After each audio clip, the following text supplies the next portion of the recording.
Walang cellphone kaya nagnakaw ng cellphone ng iba ang isang menor de edad sa Sibonga, Cebu. Ang insidenteng yan nakuha na ng video sa Frontline Report ni John Aroa. Sa pool sa CCTV ang dahan-dahang pag-akyat ng lalaking yan sa istante ng isang cellphone repair shop sa Sibonga, Cebu, pasado 1:00 ng madaling araw kahapon. Binuksan niya ang isang sliding glass saka isa-isang dinukot ang mga nakadisplay na cellphone.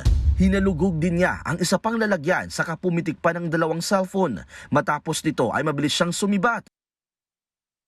Kinaumagahan na nadiskubre ng may-ari ng shop na kulang-kulang na ang kanilang paninda. Sabi ka, stressful, Sir Uy. Napaka-stressful talaga. Di namin alam kung anong mga unit yung nanakaw. Kanino yon? Dahil 2 dun sa mga cellphone na nanakaw, may-ari. 6 na cellphone ang natangay ng suspect, kaya ang kuhang yan ng CCTV, ipinost ng may-ari ng tindahan online.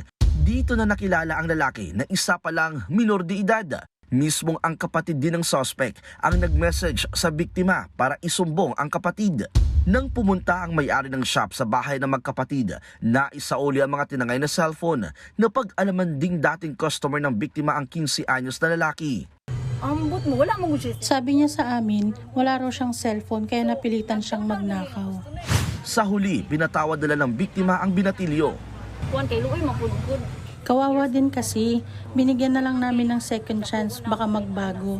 Kawawa siya pero nakakainis talaga. Nagbabalita mula sa Frontline, John Aroa, News 5. Mga kapatid, Cheryl Cosim po, huwag maging huli at maging una sa lahat sa balitaan. Para sa tuloy-tuloy na talakayan sa Frontline, mag-follow at mag-subscribe sa social media pages ng News 5.